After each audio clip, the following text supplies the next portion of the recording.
Hello friends. तो हम continue करते हैं अपने आरटीपी के लेक्चर को और हम आ गए हैं क्वेश्चन नंबर 15 पे। अब इससे पहले हम दो वीडियो रिकॉर्ड कर चुके हैं, एक में एमसीक्यू डिस्कस किया और एक में कुछ क्वेश्चंस डिस्क्रिप्टिव क्वेश्चंस डिस्कस किए। अब हम आ गए हैं क्वेश्चन नंबर 15 पे। देखते हैं NOP limited since its incorporation in 2002 में एनओपी लिमिटेड कंपनी इनकॉर्पोरेट हुई है, बनी है। Is engaged in the production of premium quality glass bottle. वो प्रीमियम क्वालिटी ग्लास बॉटल बना रहे हैं, प्रोडक्शन कर रहे हैं। According to financial results of the company as on 31 March 2023। अगर हम 31 मार्च 2023 के फाइनेंशियल रिजल्ट की बात करें, P&L की बात करें, net worth of the company was 90 crore and turn over for the year 22-23 was 510 crore. जो नेट वर्थ है कंपनी की वो 90 करोड़ है और जो टर्न ओवर है 510 करोड़ है। The company propose to accept the deposit. अब कंपनी डिपॉजिट एक्सेप्ट करना चाहती है क्योंकि उनको पैसे की जरूरत होगी एज ऑन 1 2024, 1 फरवरी 2024 को, which would be due for repayment on 30 सितंबर 2028, जो कि 30 सितंबर 2028 को रीपे कर दिया जाएगा। फ्रॉम द पब्लिक से लेना चाहती है for expansion and redevelopment program of the company में दोबारा से डेवलपमेंट करना चाहते हैं, कंपनी बढ़ाना चाहते हैं, बड़ी करना चाहते हैं। Further more the company has accepted a loan of 1.5 crore from Mr. P. Kishore, director, and the loan was to be repaid after 24 month. अब एक मिस्टर पी डायरेक्टर है, उससे 1.5 करोड़ का लोन ले लिया कंपनी ने और वो 24 महीने बाद रीपे कर दिया जाएगा। Company in its books of account record the receipt as a loan under non current liability.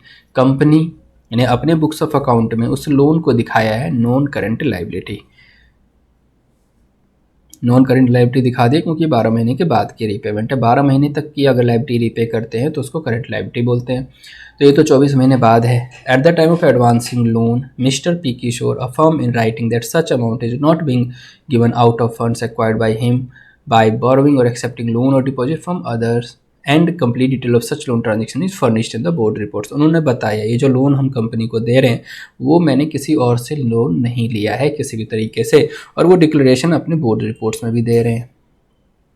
On the basis of our fact answer the following question. अब इस फैक्ट को पढ़ते हुए नीचे दिए गए दो क्वेश्चन का आपको जवाब देना है। पहला, whether company was eligible to accept deposit from public. क्या कंपनी एलिजिबल थी डिपॉजिट लेने को लेकर, एक्सेप्ट करने को लेकर पब्लिक से। Now what is the criteria for acceptance of deposit. Deposit accept करने की क्या क्राइटेरिया है एंड टेन्योर क्या है for which deposit can be accepted. कितने समय के लिए डिपॉजिट एक्सेप्ट किया जा सकता है। Whether the tenure decided by company was in accordance with provision of the company act 2013। क्या जो टेन्योर कंपनी ने डिसाइड किया है, कितने मतलब महीने के लिए, करीब 4-5 साल के लिए ले रहे थे ना, ये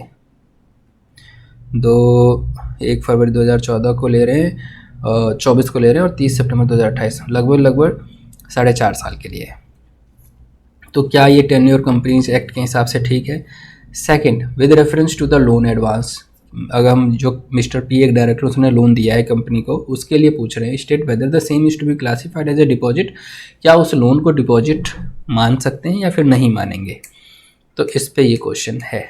अब एक एक करके जवाब दे देते हैं। सबसे पहला है कौन सी कंपनी डिपॉजिट एक्सेप्ट कर सकती है, तो उसके लिए उन्होंने एलिजिबल बताया है। वो company it should be a public company होनी चाहिए, नेट वर्थ 100 करोड़ होने चाहिए और टर्न ओवर मिनिमम 500 करोड़ होने चाहिए। तो हमने देखा था नेट वर्थ तो 90 करोड़ ही है, हाँ टर्न ओवर 510 करोड़ है, तो एक कंडीशन तो फुलफिल कर रहे हैं। तो यहाँ पे भी है या तो नेट वर्थ या फिर टर्न ओवर, दोनों में से कोई एक, क्योंकि और है बीच में, मिनिमम 100 करोड़ और a turnover of minimum 500 crore, तो दूसरे भी फुलफिल हो गई है ना। It has obtain the prior consent. Special resolution के थ्रू जनरल मीटिंग में प्रायर कंसेंट ले लें, सहमति ले लें। The special resolution has been file with the registrar of company. जो स्पेशल रेजोल्यूशन है वो आरओसी में फाइल कर दें। Any ordinary resolution is sufficient if an eligible company is accepting deposits. और कोई ऑर्डिनरी रेजोल्यूशन भी अगर सफिशिएंट है एलिजिबल कंपनी के लिए तो वो विद इन द लिमिट्स होने चाहिए। Now in the instant case turn over 510 crore है, इसलिए ये डिपॉजिट एक्सेप्ट कर सकते हैं पब्लिक से। कितने टेन्योर के लिए, कितने समय के लिए। Tenure for which deposits can be accepted. A company is not permitted to accept or renew deposits. Company permitted नहीं है डिपॉजिट एक्सेप्ट करने के लिए, डिपॉजिट को रिन्यू करने के लिए, वेदर सिक्योर्ड और अनसिक्योर्ड, चाहे वो सिक्योर्ड है या अनसिक्योर्ड है, which is repayable on demand और इन लेस देन 6 मंथ, जो कि डिमांड के हिसाब से पे कर दिया जाए या फिर 6 महीने के अंदर अंदर पे कर दिया जाए, उस डिपॉजिट को एक्सेप्ट नहीं कर सकते। और the maximum period of acceptance of deposit can not exceed 36 month, और 36 महीने बाद वो रिपे नहीं होना चाहिए। तो इसमें हम देख रहे थे 36 महीने के बाद का था पीरियड। द टेन्योर जो है इसका 1 फरवरी 2024 से लेके 30 सितंबर 2028, जो कि डिपॉजिट कैन नॉट एक्सेड, जो कि 36 महीने से ज़्यादा हो गया, तो hence it is not in compliance with the provision of companies, इसीलिए कंपनीज एक्ट के हिसाब से ये नहीं कर रहे हैं कंप्लायंस। अब जो लोन की बात कर रहे हैं, जो डायरेक्टर ने लोन दिया, क्या उसे डिपॉजिट ट्रीट करेंगे? Now, as per the rule of the Companies Rule 2024-14, any amount received from a person who is a director of the company at the time of giving loan to the company shall not be treated as deposit. अगर कोई director loan देता है अपनी company को तो उसे deposit treat नहीं करेंगे। If such director furnish to the company at the time of giving money a written declaration to the fact that the amount is not being given out of funds acquired by him by borrowing or accepting loan or deposit from others, अगर वो declaration दे देता है कि वो जो पैसा उसने company को दिया है वो पैसा उसने कहीं से उधार पे नहीं लिया है, कहीं से लोन पे नहीं लिया, कहीं से डिपॉजिट पे नहीं लिया, और इसमें तो वो मिस्टर पी ऐसा कर भी रहा है, तो in the given case the said deposit by mister P Kishore shall not be treated as deposit, उसको डिपॉजिट नहीं माना जाएगा। चलते हैं question number 16। Fine Publishers registered in Tokyo began operating in India during the financial year 2009। एक fine publishers है, Japan में Tokyo में रजिस्टर्ड है और उसने 2009 में इंडिया में भी काम करना शुरू किया। The company has duly submitted all necessary documents to the registrar, company ने सारे डॉक्यूमेंट्स सबमिट कर दिए हैं रजिस्ट्रार को within the specified due date के अंदर अंदर। नाउ ऑन 1 मार्च 2023, 1 मार्च 2023 को Fine Publisher has shifted it principal office in Tokyo, Fine Publisher ने अपना प्रिंसिपल ऑफिस टोक्यो में शिफ्ट कर लिया। ठीक है, is Fine Publishers required to undertake any steps due to change in address of principal office, क्या Fine Publishers को कोई स्टेप्स लेने की जरूरत है क्योंकि वो एड्रेस अपना बदल रहे हैं? Give your answer as per the provision of companies act 2013, companies act 2013 के अकॉर्डिंग अपना आंसर बताइए। Question number 16. Section 380 of the Companies Act 2013 provides that where any alteration is made or occurs in the documents delivered to the registrar under Section 380, अगर कोई document में अगर कोई alteration कर रहे हो, कोई डॉक्यूमेंट्स में अमेंडमेंट कर रहे हो जो कि रजिस्ट्रार को ऑलरेडी दे चुके हो, तो then the foreign company shall within 30 days of such alteration, 30 दिन के अंदर अंदर जो भी अल्टरेशन कर रहे हो, यहाँ पे एड्रेस बदल रहे हो तो डॉक्यूमेंट में अल्टरेशन हो रही है, deliver to the registrar for registration a return containing the particular of the alteration in the prescribed form. तो विद इन 30 दिन के अंदर अंदर जब भी अल्टर कर रहे हो रजिस्ट्रार को वो रिटर्न फाइल कर दो, रिटर्न में बता दो कि ये क्या क्या हम चेंज कर रहे हैं। The companies rule 2014 has prescribed that the return containing the particulars of the alteration shall be filed along with prescribed fees, उस रिटर्न में बता दो क्या अल्टर कर रहे हो और फी भी पे कर दो। Accordingly Fine Publisher is required to submit to the registrar the new address of the principal office in Tokyo. तो इस हिसाब से फिर फाइन पब्लिशर्स को रजिस्ट्रार को बताना पड़ेगा कि मेरा नया एड्रेस अब टोक्यो का है, वो भी 30 दिन के अंदर अंदर जब ये अल्टरेशन हो रही है, जब ये एड्रेस चेंज किया जा रहा है। Now we are on question number 17। Limited liability partnership act 2008। Mohit is a creditor of ABC LLP, Mohit एक क्रेडिटर है ABC LLP। क्रेडिटर कौन होते हैं? जिससे उधार पे हम माल खरीदते हैं, गुड्स खरीदते हैं, तो ABC LLP का क्रेडिटर है एक Mohit. He has a claim of 10 lakh against the LLP से उसको 10 लाख रुपए लेने हैं। However the asset of the LLP are valued at only 7 lakh, लेकिन LLP का जो असेट है वो सिर्फ 7 लाख का ही है। Now Mohit seeks to hold the partners of the LLP personally accountable for the shortfall of 3 lakh. अब मोहित चाहता है ये जो 3 लाख रुपए कम मिल रहे हैं मुझे LLP से, उसके लिए वो पर्सनली पार्टनर्स लोग उसे ला के दे। Now under the provision of the limited liability act 2008, अब बताइए लिमिटेड लाइबिलिटी एक्ट 2008 के हिसाब से क्या मोहित डिमांड कर सकता है पार्टनर से कि भैया तुम अपने 3 लाख रुपए पूरे दो, क्योंकि जो तुम्हारी LLP वो 7 लाख रुपए ही दे रही है। अगर ऐसा कर सकते तो LLP बनाने का फ़ायदा ही क्या है? LLP लोग बनाते ही इसीलिए ताकि लिमिट हो जाए लाइबिलिटी। तो पढ़ते हैं क्वेश्चन नंबर 17।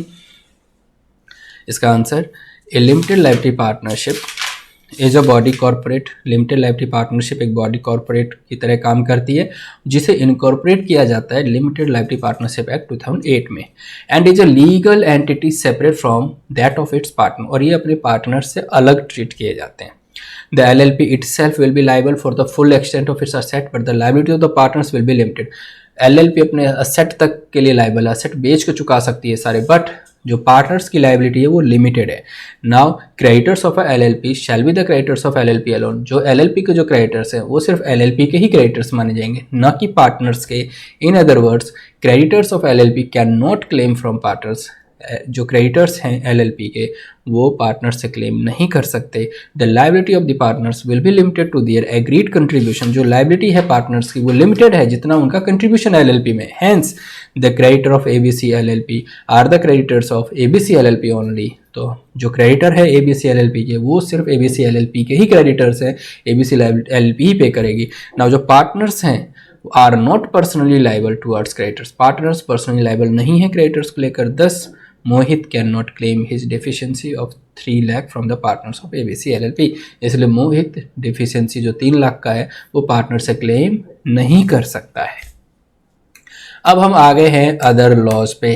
कंपनी लॉ के सारे क्वेश्चंस खत्म हो गए, लिमिटेड लाइबिलिटी पार्टनरशिप एक्ट का क्वेश्चन खत्म हो गया। अब अगले 3 क्वेश्चन दिए गए हैं आपके अदर लॉ पे। नाउ पहला मतलब question number 18, part 2 other laws, the general clause act 1897। Now, Yogveer Singh has a mango orchard at Mainchanga village Bilaspur. Yogveer Singh के पास आम का बागान है, कहाँ पे? उसके मानचंगा विलेज गांव में बिलासपुर में। The orchard has more than 100 mango trees, और उसमें 100 से ज़्यादा आम के पेड़ हैं। Yogveer Singh has sold orchard along with all the mango trees. Yogveer Singh ने सारा का सारा जो है वो बेच दी है जगह मैंगो ट्रीज के हिसाब, मतलब साथ में ही मैंगो के पेड़ भी बेच दिए। Explain in the light of the provision. General clause act के हिसाब से बताइए whether the sale of trees will be considered as the sale of immovable property. क्या पेड़ों को बेच देना सेल ऑफ इमूवेबल प्रॉपर्टी माना जाएगा? तो इसका मतलब ये है, सबसे पहले तो आपको बताना पड़ेगा कि जनरल क्लॉज एक्ट में इमूवेबल प्रॉपर्टी किसे बोला गया है। Now we are on answer. हम आंसर 18 पढ़ रहे हैं, पार्ट 2 अदर लॉज का। According to section 3 of the general clause act 1897, movable property का मतलब है मूवेबल प्रॉपर्टी जो मूव हो सकता है। Shall mean property of every description except immovable property. भैया इमूवेबल प्रॉपर्टी को छोड़ के कोई भी प्रॉपर्टी है वो मूवेबल है। तो अब हम समझ लेते हैं इमूवेबल प्रॉपर्टी किसे कहते हैं। While section 3 provides immovable property shall include. Immovable property में लैंड को माना जाता है, मतलब जमीन को इमूवेबल प्रॉपर्टी कहते हैं। Benefits to arise out of land, land से कोई भी बेनिफिट अराइज हो रहा है उसे भी इमूवेबल प्रॉपर्टी बोलेंगे। Things attach to the earth, earth के साथ कुछ भी अटैच है उससे भी, जमीन के साथ कुछ भी अटैच है उसे भी इमूवेबल प्रॉपर्टी बोलेंगे। और permanently fasten to anything attach to the earth, या कुछ भी आपने ऐसा परमानेंटली कर दिया जैसे जमीन से फिक्स कर दिया उसे भी इमूवेबल प्रॉपर्टी बोलेंगे।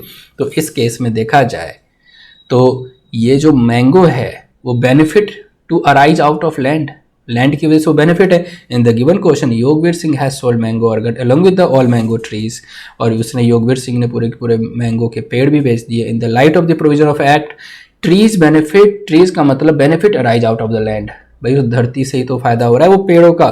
तो एंड अटैच टू दैट उसे बोला जाएगा कि ये जमीन से जुड़ी चीज है। Hence mango trees are immovable property, इसीलिए आम के पेड़ को इमूवेबल प्रॉपर्टी माना जाएगा। Okay, now we are on question number 19, interpretation of statutes, कि भैया लॉ को कैसे पढ़े, कैसे इंटरप्रेट करें। नाउ question number 19, what does the principle of reading the statutes as a whole. जो प्रिंसिपल है कि स्टैट्यूट को कैसे पढ़ा जाए, reading the statute as a whole, overview, implying the interpretation of statutes, explain the with the help of example. Example के हिसाब से बताइए reading the statute as a whole का मतलब क्या है। Now question number 19,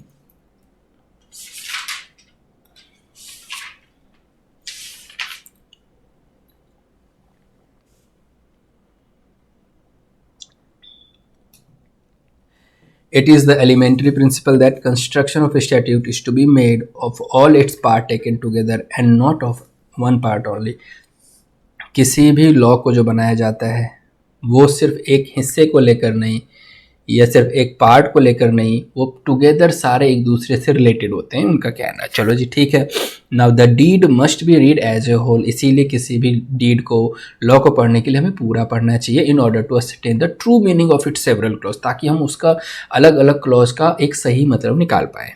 and the words of each clause should be so interpreted as to bring them into harmony with other provision। इसलिए जितने भी वर्ड्स हैं सभी क्लॉज के उनको एक साथ पढ़ना चाहिए ताकि वो सारे प्रोविजन का एक मतलब निकाल पाए जो एक दूसरे से रिलेटेड है। If that interpretation does no violence to the meaning of which they are naturally susceptible, अगर ओवरऑल इंटरप्रिटेशन से जो मतलब निकल रहा है वो उसका नेचुरली वही मतलब होना चाहिए तो फिर ठीक है, कोई गलत बात नहीं है इसमें। And the same approach would apply with equal force with regard to act and rule passed by the law, और यही जो अप्रोच है लॉ को पढ़ने का वो किसी एक्ट के लिए भी है, किसी रूल के लिए भी है। One of the safest guides to the construction of sweeping general words is to examine other words of like import in the same enactment or instrument to see that limitation must be imposed। मतलब ये कह रहे हैं किसी भी word का कैसे इस्तेमाल करना है, किस तरीके से करना है, कैसे इन जनरल उसका मतलब होता है, कैसे उसकी लिमिटेशंस होनी चाहिए, कहाँ कहाँ इम्पोज होने चाहिए उन वर्ड्स का, उसको भी ध्यान दे रखना है। If we find that a number of such expression have to be subjected to limitation qualification and thus such limitation qualification are of the same nature। अगर किसी वर्ड को लेकर, किसी एक्सप्रेशन को लेकर क्वालिफिकेशंस हैं, कुछ लिमिटेशंस हैं, तो वो हर जगह एप्लीकेबल होनी चाहिए। That circumstances form a strong argument for subjecting the expression in dispute to the similar limitation and qualification। अब अगर एक जगह लिमिटेशन और क्वालिफिकेशन का मतलब अलग होगा किसी वर्ड के लिए, दूसरी जगह दूसरा होगा, तो फिर वहाँ पे आर्गुमेंट्स हो सकते हैं। अब एग्जाम्पल के थ्रू समझाने की कोशिश की है। If one selection of an act requires notice should be given, अगर एक एक्ट में लिखा गया notice should be given then a verbal notice would generally be sufficient, तब तो भाई वर्बली भी नोटिस किसी को बोल दो तो वो सफिशिएंट माना जाएगा, मतलब मुंह से किसी को बोल दिया। But if another section provide the notice should be served on the person or left with him or in a particular manner or place then it would obviously indicate that a written notice was intended। लेकिन अगर किसी section में लिखा गया कि notice serve होना चाहिए, उस पर्सन के पास छोड़ना चाहिए नोटिस, तो वो कहना चाहता है ना कि वो नोटिस रिटर्न में होना चाहिए। तो अब देखो नोटिस लिखा हुआ नोटिस शुड बी गिवन, दूसरे में लिखा नोटिस सर्व होना चाहिए, लेफ्ट होना चाहिए, तो ऐसे कॉन्ट्राडिक्शन हो सकता है। इसलिए ओवरऑल हमें किसी लॉ को पढ़ना पड़ेगा, समझना पड़ेगा। अब चलते हैं अपने लास्ट क्वेश्चन की तरफ और वो है question number 20, foreign exchange management act 1999।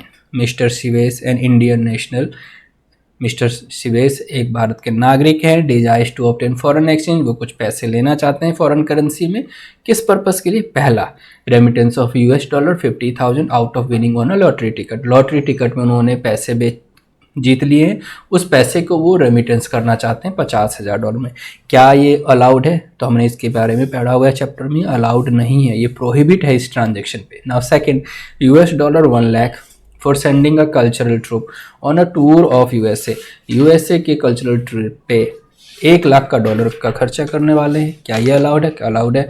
अब बताइए क्या इन दोनों के लिए वो पैसे ले सकते हैं फॉरेन करेंसी में, डॉलर में, और किस कंडीशन के साथ ले सकते हैं? Now we are on question number 20 और ये लास्ट है। तो देखो पहला है remittance out of lottery winning is prohibited. Remittance जो है लॉटरी की जीतने की वजह से जो रेमिटेंस आप बाहर करना चाहते हो वो प्रोहिबिटेड, मना है first schedule of the foreign exchange management act में। Hence mister Sivesh can not withdraw foreign exchange for this, तो मिस्टर सिवेस इसके लिए पैसा नहीं निकाल सकते हैं, चाहे वो सेंट्रल गवर्नमेंट की अप्रूवल ले ले, आरबीआई की अप्रूवल, अदरवाइज तो आपको सेंट्रल गवर्नमेंट आरबीआई की अप्रूवल की जरूरत है कोई भी फंड निकालने के लिए, वही ऊपर लिखा हुआ है उन्होंने। Now second, foreign exchange for meeting expense, अगर आप कल्चर ट्रिप पे जा रहे हो और वहाँ पे खर्चा करना है तो आपको परमिशन लेने की जरूरत है। Obtaining permission from government of India के ministry of human resource development से आपको परमिशन लेनी है as prescribe the schedule 2 second schedule to the foreign exchange management rule.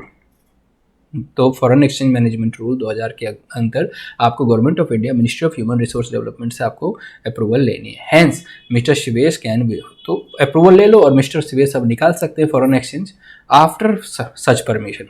उस परमिशन के बाद वो कल्चरल ट्रिप के लिए पैसा निकाल सकते हैं। Now in all the cases where remittance of foreign exchange is allowed either by general specific permission, the remitter has to obtain the foreign exchange from, अब जहां भी रेमिटेंस के लिए पैसा वो ले सकते हैं तो उनको ऑथराइज्ड पर्सन से ही फॉरेन करेंसी लेना है। तो इस तरीके से हमने आरटीपी कवर कर लिया है। उम्मीद करता हूं कि आरटीपी को क्विक तरीके से रिवीजन करने में, रीड करने में, समझने में इन वीडियो से हेल्प हुई होगी। तो वीडियो को लाइक करना, शेयर करना और कमेंट सेक्शन में बता देना कि हाँ भाई काम आ रही हैं ये वीडियोस। तब तक के लिए bye bye, take care, all the best for your exam.